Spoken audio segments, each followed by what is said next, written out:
함께 은혜 받으실 말씀은요, 열왕기상 3장 9절 말씀입니다. 열왕기상 3장 9절 말씀을 우리 다 함께 봉독하시겠습니다. 누가 주의 이 많은 백성을 재판할 수 있사오리이까? 듣는 마음을 종에게 주사 주의 백성을 재판하여 선악을 분별하게 하옵소서. 우리 다시 한번 읽도록 하겠습니다. 시작. 누가 주의 이 많은 백성을 재판할 수 있사오리이까? 듣는 마음을 종에게 주사 주의 백성을 재판하여 선악을 분별하게 하옵소서. 아멘. 저는 오늘 열왕기상 3장 9절 말씀을 근거로 무엇을 들으시겠습니까? 라는 제목으로 함께 은혜를 나누고자 합니다. 말씀 제목 한번 따라해 볼까요? 무엇을 들으시겠습니까? 네. 오늘 본문은요, 사실 제가 이 3장 9절만 딱 캡처를 해서 여러분들이 어떤 본문인지 잘 모르실 수도 있는데요, 사실 우리가 너무나 잘 아는 본문입니다. 어떤 본문이냐면요, 솔로몬이 하나님 앞에 무엇을 달라고 하죠? 지혜를 달라고 하죠. 그 본문이 이 본문이에요. 그러면 우리가 함께 그 스토리를 잠깐 보면서 우리 함께 은혜를 나누고자 합니다. 어느 날 솔로몬이 잠을 자던 중에 꿈을 꾸게 됩니다. 그리고 하나님께서 등장하셔서 이렇게 말씀하시죠. 너가 무엇을 원하느냐? 하나님께서는 왜 이렇게 솔로몬의 꿈에 등장하셔서 이렇게 물으셨을까라는 거예요.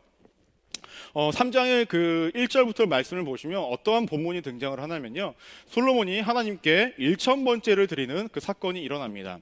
우리가 1000번째에 대해서 약간 오해하는 경우가 있는데요, 1000번 드린 제사가 아니라요, 한 번에 1000마리의 소를 드린 제사입니다.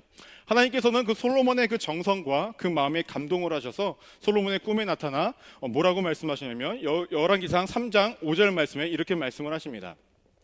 기본에서 밤에 야훼께서 솔로몬의 꿈에 나타나시니라. 하나님이 이르시되 내가 내게 무엇을 줄고 너는 구하라 라고 얘기합니다.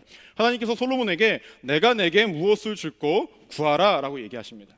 만약에 하나님께서 여러분들에게 꿈에 나타나서 아니면 현실 가운데서 너가 무엇을 원하니 내가 그걸 줄게 라고 말씀하시면 여러분들은 무엇을 달라고 이야기하시겠습니까? 지혜? 그럼 설교 다 했는데. 무엇을 달라고 무엇을 줄까라고 했을 때에 저도 고민을 굉장히 많이 해봤어요. 왜냐하면은 이게 흔치 않은 기회인 것 같은 거예요. 또 여러 개는 아닌 것 같아. 그러다 보니까 하나여서 굉장히 신중하게 이야기해야 될 것 같아서 곰곰이 고민을 하는데, 고민을 하는 것만으로도 너무나 기분이 좋더라고요. 꼭 받을 수 있을 것만 같아서. 그래서 고민을 하는 와중에 그래도 목사니까 하나님 앞에 이렇게 이야기할 것 같았어요. 하나님, 제가 하나님을 더 사랑할 수 있게 해주십시오. 지금 여러분들이 그 반응이나 표정 같은 걸 보면 딱 이래요. 뭐야, 재미도 없고 감동도 없고 설교나 하지, 맨날 이렇게 헛소리 나오는, 웃음만 나오는 얘기한다고, 이런 표정으로 다 그려주고 있는데, 그래서 이제 제가 진짜로 고민을 한번 해봤어요. 어떤 고민을 해봤냐, 하나님, 내가 한 가지 주시면 뭘 주실 수 있을까 그랬는데, 정말 현실적인 고민을 해봐서 결론을 내렸습니다. 무엇이냐, 하나님, 고층 빌딩 하나만 주세요. 굉장히 현실적이죠? 네, 고층 빌딩 하나 있었으면 좋겠습니다라는 마음이 들더라고요. 제가 원래 카페 사장을 하고 싶은 게 제 꿈이었습니다. 왜냐면은 우우해요. 예. 왜 그러냐면 제가 그 커피를 처음 마신 데가 제 대학교 1학년 때부터 커피를 마시기 시작해서, 그때 혼자서, 그 당시에는 많이 안 해, 요즘에 좀 많은데 핸드드립 하면서 먹었던 시절이 있었어요. 그래서 그때 꿈이 뭐였냐면, 내가 커피 볶는 교회라는 명칭으로 교회를 하더라도 그렇게 하겠다. 주일날은 교회가 되고, 그다음에 평일날은 커피를 볶는 교회가 된다, 이런 의미로 해서 이제 하고 싶어가지고, 하나님 1층에는 그러면 제가 커피 볶는 교회를 하고요, 그리고 한 2층에는 우리 예은이 빵집 하니까 빵집 열어주고, 근데 좀 경쟁이 될 수 있지만 다운이도 카페 하니까 다운이도 하나 이렇게 해주고, 옆에 같이 하나 해주고, 그다음에 우리 또 순옥 형제 태권도 하시니까 2층에 또 태권도 하나 또 해주고, 나머지 층 우리 좀 모임 장소도 좀 쓰고, 그럼 맨 꼭중에는 약간 라운지 느낌으로다가 저희 집을 하나 좀 집 걱정 없이 살고 싶은 마음에 있으면 참 좋겠다라는 생각이 들었습니다. 근데 이거 상상만 해도 너무 행복하더라고요, 사실. 그렇죠? 여러분 그런 상상 안 해봤어요? 저는 혼자 너무나 삶이 피폐해지고 힘들 때, 로또 당첨 1등 되면은 한 30억 받는다 치고 뭐 1, 2억은 어디에 쓰고, 이런 상상 안 해보셨어요? 해봤죠? 고마워. 근데 이런 상상해도 굉장히 행복하더라고요. 그런데 솔로몬은 저와는 다르게 물질적인 것들을 구한 것이 아니라 뭐라고 얘기하냐면 9절 말씀을 보시면 듣는 마음을 종에게 주사 주의 백성을 판단하여 선악을 분별하게 하소서라고 얘기합니다. 듣는 마음을 달라고 해요.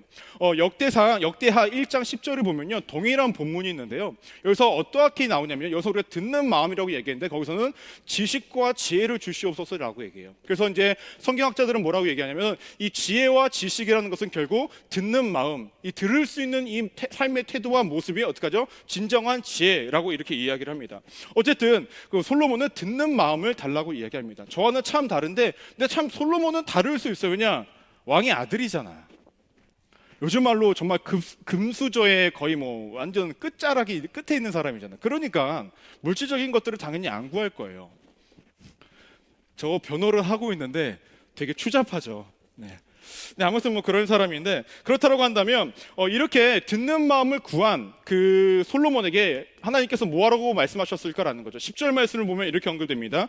솔로몬이 이것을 구하매 그 말씀이 주의 마음에 든지라 라고 얘기합니다. 그리고 제가 그 11절에 13절 말씀을 이어서 말씀을 드릴게요. 하나님은 솔로몬이 장수를 구하지도 않고 부를 구하지도 않고 원수의 생명을 구하지도 않은 것에 대해서 칭찬을 하시면서 뭐라고 얘기하시냐면은 솔로몬과 같이 지혜롭고 총명한 자가 없을 것이라고 말씀을 하십니다. 더 나아가서 솔로몬이 구하지도 않은 부귀와 영광도 주시겠다라고 이야기를 합니다. 단순히 솔로몬은 듣는 마음 한 가지를 구했는데 뭘 다 얻게 되죠? 나머지 것들도 다 얻게 되는 일이 발생이 됩니다. 이에 대해서 어떠한 성서학자들은 이렇게 이야기를 해요. 솔로몬은 하나님이 이렇게 행동하실 걸 알았다 때문에 솔로몬은 듣는 마음을 구했을 것이다 라고 얘기합니다. 근데 이건 좀 제가 봤을 때 너무 갔어.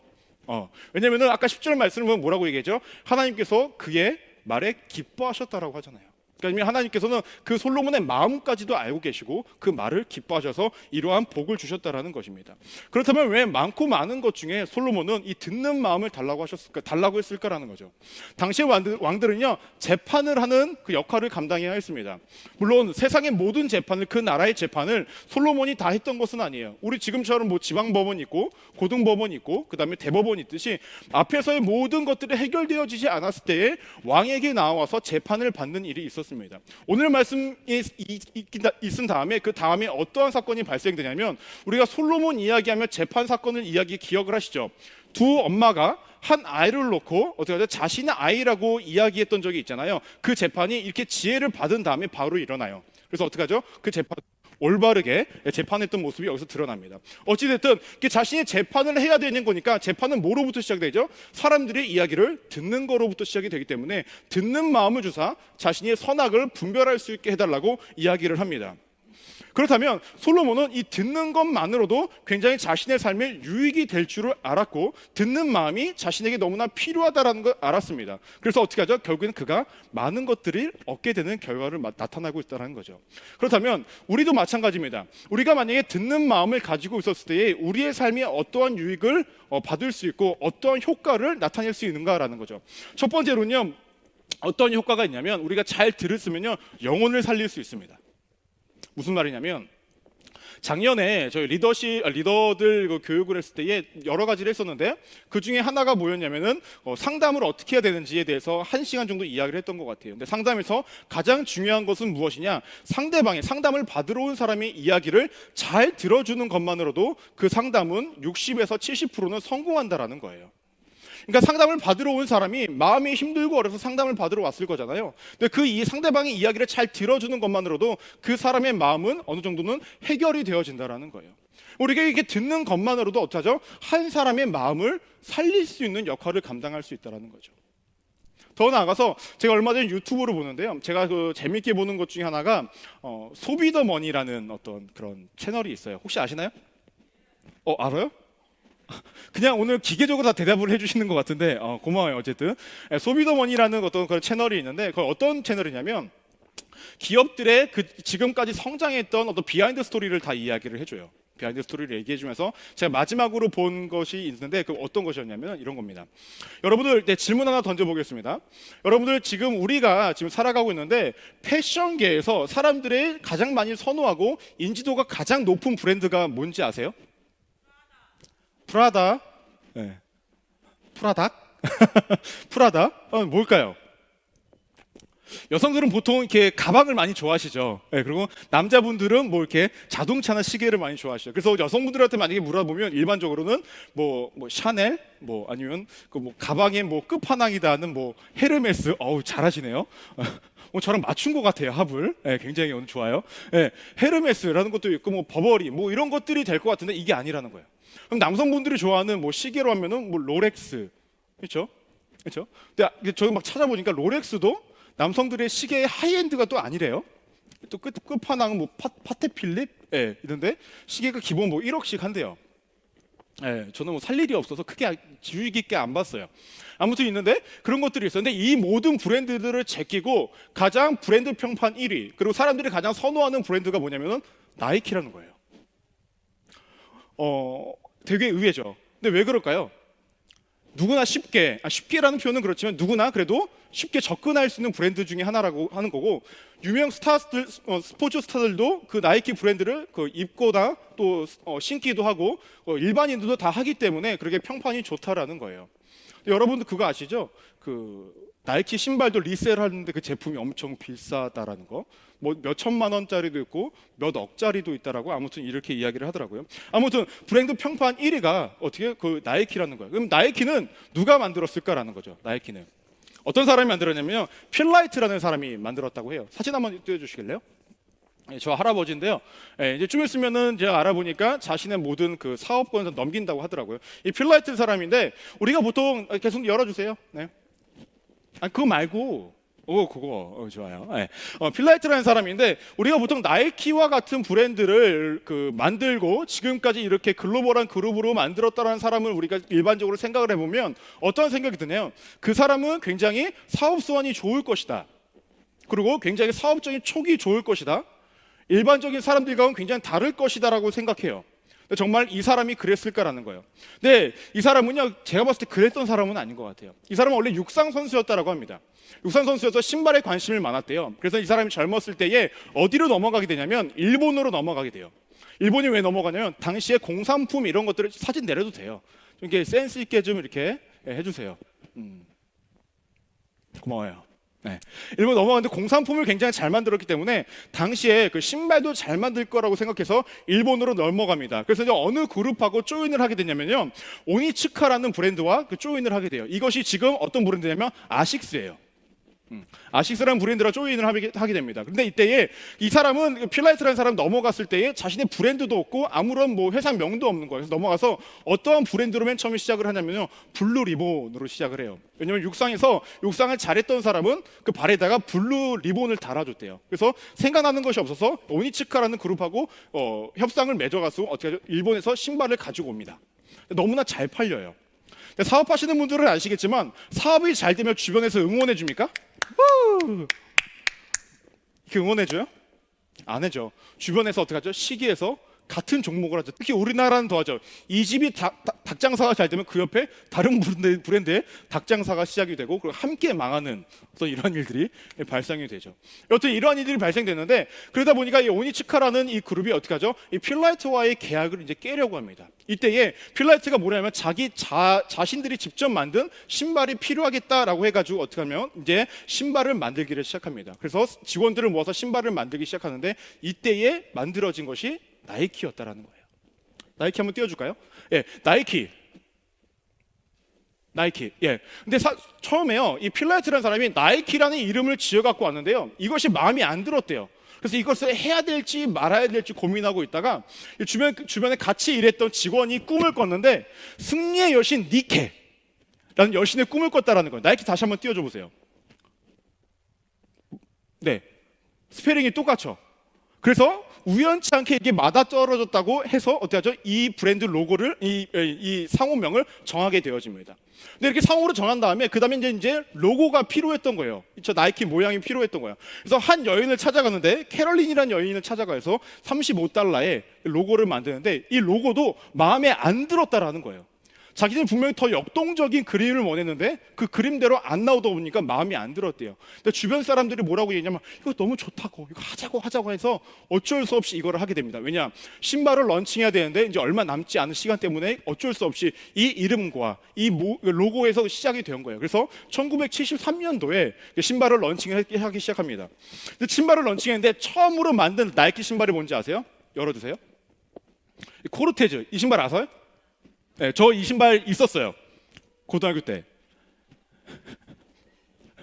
굉장히 오래된 신발이죠. 왜 내가 저걸 샀는지 알아요? 당시에 그 맥스라는 거는 비싸. 근데 되게 공감하시네요. 제가 설교한 이래로 이렇게 공감도가 너무 많은 적은 처음인 것 같아요. 네, 대신에 저거는 좀 싸. 그래서 제가 이제 제 용돈 주고 살 수 있었던 수준이었던 것 같아요. 저것이 나왔는데 필라테가 이제 신발을 런칭하면서 박스를 받아가지고 박스는 너무 마음에 드는 거야. 그런데 신발을 딱 열었는데 어떻게 하죠? 이거는 뭐 가죽도 이상한 것 같고 신발이 너무나 마음에 안 들었다는 거예요.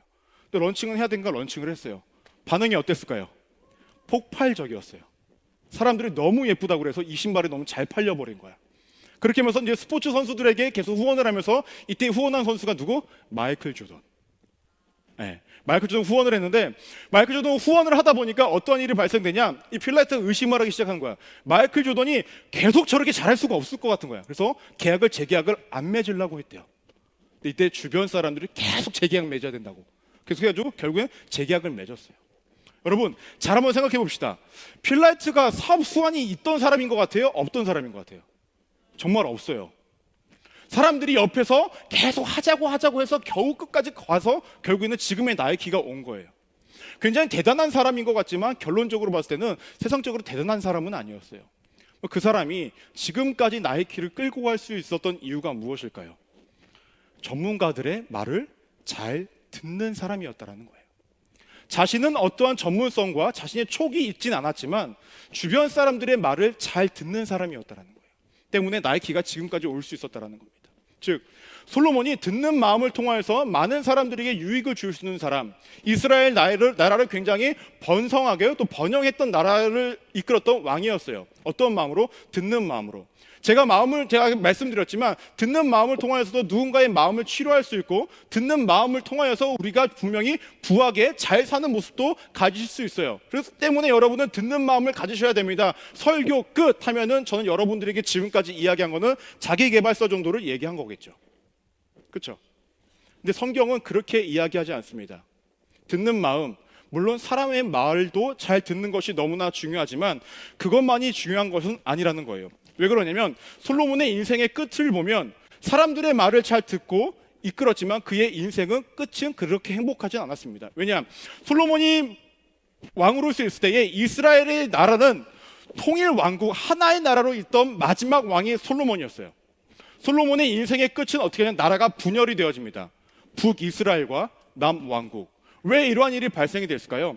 하나님이 하지 말라는 것들을 했어요. 이방 여인과의 많은 결혼 통해서 부인이 굉장히 많아졌습니다. 그리고 건물들을 굉장히 많이 짓다 보니까 백성들의 어떤 불만들이 많이 생기기 시작했어요. 그러다 보니까 어떻게 되죠? 나라가 분열될 수밖에 없었다라는 거예요. 솔로몬이 기억하지 못하고 하나님의 말씀을 안 들은 부분이 있었는데 어떠한 부분이었냐면요, 신명기 17장 15절에서 19절까지의 말씀입니다. 한번 15절 말씀을 한번 볼까요? 다 같이 한번 읽어보겠습니다. 시작.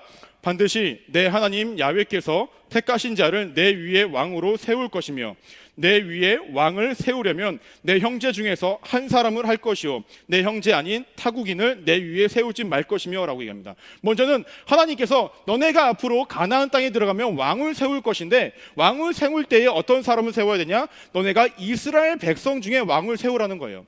타국인을 세우지 말라라는 겁니다. 왜냐? 이방신이 들어올 수 있기 때문에. 두 번째 16절 말씀 한번 보도록 하겠습니다. 시작. 그는 병마를 많이 두지 말 것이며 병마를 많이 얻으려고 그 백성을 애굽으로 돌아가게 하지 말 것이니 이는 야훼께서 너희에게 이르시기를 너희가 이후에는 그 길로 다시는 돌아가지 말 것이라 하였음이라 라고 합니다. 그래서 병거가 많다라는 것은요, 강한 군사력을 이야기합니다. 너가 한마디로 왕이 되었을 때에 강한 군사력을 의지하지 말라라는 거예요. 세 번째로 무엇이냐? 17절을 보시면 그에게 아내를 많이 두어 그의 마음이 미혹되게 하지 말 것이며 자기를 위하여 은금을 쌓지 말 것이며 라고 얘기합니다. 이방 여인과의 결혼을 하면 안 된다라는 거예요. 남성은 여성에게 약해요. 진짜로. 아니야? 결혼해보는 남자들은 더 아실 거예요. 남성분들은요, 와이프분의 말씀을 잘 들으면요, 그 가정은 행복합니다. 결혼하신 분이 저밖에 없어요? 여성분들, 여기 아내분들 계시죠? 자신의 말을 잘 들으면 가정이 행복하죠? 오케이? 저분의 남편분 되시는 분 혹시 계시다면 잘 듣고 실천해 주시기를 부탁드립니다. 무슨 말이냐? 이방 여인과의 결혼을 통해 이방 신을 들어올 수 있기 때문에 어떻게 하죠? 이방 여인과의 결혼을 금지합니다. 그런데 어떻게 하죠? 솔로몬은 이방 여인들하고의 수많은 결혼을 하게 됩니다. 그 이유는 자신의 와이프가 한 1000명 정도 되는데 이름도 다 기억 못할 거예요. 근데 그 결혼한 이유가 무엇이죠? 무역을 위한, 나라의 번영을 위한 결혼을 일삼았다라는 거예요. 18절에서 19절 말씀으로 다 함께 한번 읽어보도록 하겠습니다. 시작. 그가 왕위에 오르거든 이 율법서의 등사본을 레위 사람 제사장 앞에서 책에 기록하여 평생에 자기 옆에 두고 읽어 그의 하나님 야훼 경외하기를 배우며 이 율법의 모든 말과 이 규례를 지켜 행할 것이라 라는, 간단하게 얘기하면 말씀을 옆에다 두고 그것을 묵상하고 그 하나님의 말씀을 들어야 된다는 거예요. 솔로몬이 기억하지 못하였던 것은 무엇이냐? 자신이 듣는 마음을 통하여서 자신의 삶이 번영이 되고 번성이 되고 당시의 아버지 다윗보다 이 나라가 더 커져가는 것 같으니까 사람들의 말에 귀를 기울이는 삶을 살았다는 거예요. 물론 여러분들이 인생을 살아갈 때에 내가 귀를 기울일 만한 사람들의 말을 들음으로 통하여서 이 세상에서 잘 먹고 잘 살 수도 있어요. 그것을 전 부인하고 싶진 않아요. 하지만 그 끝이 정말로 좋을까라는 거죠. 인생의 모든 것들을 다 가졌다라고 이야기했던 솔로몬, 그의 인생을 결국 어떻게 하죠? 사람들을 통하여서 그 나라가 분열되었다라는 거죠. 결국 그가 정말로 듣는 마음으로 들어야 할 소리는 무엇이었냐? 하나님의 말씀이었다라는 거죠. 어느 순간 그는 세상의 말에 귀를 기울이는 인생으로 살았다라는 것입니다. 여러분들은 어떠한 말을 듣고 살아가십니까? 세상의 많은 말들을 듣고 살아가십니까? 아니면 하나님의 말씀에 귀를 기울이며 하나님의 말씀을 듣고 살아가시는 것입니까? 기억해야 됩니다. 단순히 이 땅에서 잘 먹고 잘 살고 싶습니까? 세상 말에 귀 기울이셔도 됩니다. 하지만 그 인생이 정말로 끝까지 하나님의 은혜 아래 살아가고 싶으십니까? 그렇다면 하나님의 말씀을 들으시기 바랍니다. 오늘 말씀에서 명확하게 이야기합니다. 왕위에 오른 자가 해야 될 것은 평생에 자기 옆에 말씀을 두라라는 거예요. 그리고 하나님을 경외하며 배우라는 거예요. 이 율법의 모든 말과 이 규례를 지켜 행하라는 거예요. 여러분들의 삶이 이것이 이루어져야 된다는 겁니다. 말씀을 항상 묵상하십시오. 그리고 항상 내 옆에 두십시오. 그리고 하나님은 내게 그 말씀을 통해서 무엇을 말씀하시는지에 귀를 기울이시기 바랍니다. 이것이 여러분들의 삶을 살아갈 때 가장 중요한 인생의 지혜라는 거예요. 요즘에는 많은 매체와 SNS와 기타 이것저것들을 통하여서 여러분들이 들을 것들이 굉장히 많이 있습니다. 많이 노출되어 있다라는 거죠. 저 역시도 마찬가지입니다. 제가 어느 순간 그 핸드폰을 제가 얼마나 하는지 몰라가지고 핸드폰을 얼마나 하는지 하루에 이렇게 시간을 재주는 거가 있더라고요. 근데 제가 평균 보니까 한 4시간 정도를 하더라고요. 뭐 하는데 이렇게 많이 하냐? 우선은 출퇴근할 때 왔다 갔다 할 때 뭘 틀어놓으니까 계속 좀 오래되고, 그리고 많이 하더라고요. 그러면 저도 어느 순간부터 적어도 하루에 24시간 정도 중에서 4시간 정도는 하나님의 말씀이 아닌 다른 것들에 노출되어져 있다라는 거죠. 여러분들은 어떠십니까? 하루에 한 번 하나님의 말씀을 묵상하며 하나님의 말씀에 귀를 기울이는 인생으로 살아가십니까? 아니면 하나님의 말씀을 전혀 멀리 있고 주일날 하루 와서 이 시간 예배 드리는 것이 전부이십니까? 만약 여러분의 인생 가운데 하나님의 말씀이 함께하고 있지 않다고 한다면 우리는 어느 순간 우리 인생의 잘됨으로 통하여서 그것이 하나님의 뜻으로 착각하며 살아갈 수가 있습니다. 하지만 여러분의 인생의 잘됨이 하나님의 축복만으로 되는 것도 아닐 수 있습니다. 무슨 말이냐? 솔로몬이 하나님의 뜻에 맞게 살아가진 않았지만 그의 나라와 그가 부유하고 아주 그냥 번성하면서 살았듯이 말입니다. 지금 잘 된다고 해서 그것이 꼭 하나님의 축복 가운데 있다라고 꼭 믿지 마십시오. 지금이 꼭 안 된다고 해서 여러분들의 인생이 하나님이 보호하시지 않는다라고 생각도 하지 마십시오. 여러분들이 정말로 하나님의 말씀에 귀를 기울이는 인생으로 살아가고 있다고 한다면 그것이 하나님의 뜻 가운데 있는 것입니다. 그리고 그것이 하나님의 지혜 속에 있는 것이고 그것이 하나님의 뜻 안에 뜻에 따라 여러분들이 살아가고 있는 것입니다. 오늘 말씀은 간단합니다. 여러분들에게 듣는 마음이 있기를 소망합니다. 단순히 세상의 말에 듣는 마음으로 살아가는 것이 아니라 하나님의 말씀에 들을 귀를 열고 하나님의 말씀을 들음으로 통하여서 여러분의 인생이 하나님의 뜻에 걸맞음으로 통해서 하나님이 주시는 은혜와 하나님이 주시는 축복 가운데 살아가 솔로몬과 같이 끝을 맺는 인생이 아니라 정말로 믿음의 선조들과 같이 끝을 맺는 인생이 되어지기를 소망합니다. 믿음의 선조 2명을 소개하고자 합니다. 이 사람들은 하나님의 말씀을 너무나 잘 들었던 사람이에요. 첫 번째로 누구였냐면요, 이삭이라는 사람입니다. 이삭이라는 사람은 아브라함의 아들이죠. 이삭이 있었을 때에 그 자신이 있던 곳에 굉장히 큰 흉년이 들었다고 합니다. 그래서 그때에 어디로 가려고 했었냐면 애굽이란 땅으로 가려고 했어요. 당신의 흉년이 들면 땅이 비옥한 애굽으로 가는 것이 일반적이고 모든 사람들을 그렇게 했습니다. 근데 그때에 하나님께서 이삭에게 말씀하십니다. 너는 애굽으로 가지 마라. 내가 내게 지시할 때까지 그 땅에 있으라고 합니다. 그 땅에 있었던 결과가 무엇이었을까요? 다른 사람은 다 떠났지만 그 땅에 남았던 이삭은 그 땅에서 농사를 지음으로 통하여서 수입이 100배나 늘어납니다. 더 나아가서 자신이 파는 모든 우물마다 우물이 생겨나게 되는 기적을 맛보게 됩니다. 근데 또 노아라는 사람도 제가 한번 이야기해 보고자 합니다. 이 사람은요, 참으로 세상으로 봤을 때 미친 사람입니다. 여러분, 산 준턱에다가 배를 짓는 사람이 있습니까? 비가 올 거라고? 근데 이 사람은 100년 동안 넘게 배를 산 중턱에다 짓습니다. 누구의 말씀에 따라? 하나님의 말씀에 따라 말입니다. 그 사람은 적어도 100년 동안 사람들에게 손가락질 당하고 사람들에게 바보 취급을 당하고 사람들에게 미친 사람 소리들을 분명히 들었을 것입니다. 근데 그런 세상의 소리에 귀를 기울인 것이 아니라 하나님의 말씀에 귀를 기울인 그 인생 어떻게 되었습니까? 그 과정은 굉장히 힘들고 어려웠을지라도 그 끝은 그의 가족이 구원을 받았던 그 기적을 맛봤다라는 거죠. 결과는 명확합니다. 여러분들이 사람의 말에 귀를 기울이시겠습니까? 하나님의 말씀에 귀를 기울이시겠습니까? 여러분들이 하나님의 말씀에 귀를 기울여서 그 끝까지 하나님의 인생에, 하나님이 이끄시는 그 인생에 함께하기를 주님의 이름으로 축원합니다. 기도하시겠습니다. 하나님, 우리 청년들 세상에 많이 노출되어 있습니다. 세상을 살아갈 때에 내 시선과 내 판단은 하나님의 말씀보다 세상의 그 모든 것들이 더 좋게, 더 합리적으로, 더 유익하게 느껴질 때가 분명히 있을 것입니다. 하지만 하나님, 믿음의 선조들이 보여주었던 것처럼 또 창조주 하나님이 말씀하시는 것처럼 우리가 항상 말씀 가운데에 주의 말씀에 귀를 기울이는 인생으로 살아가게 하여 주옵소서.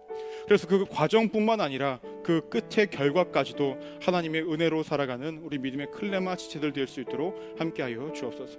그렇게 인도하시고 역사하실 하나님께 감사드리며 살아계신 예수 그리스도 이름으로 간절히 기도드립니다. 아멘.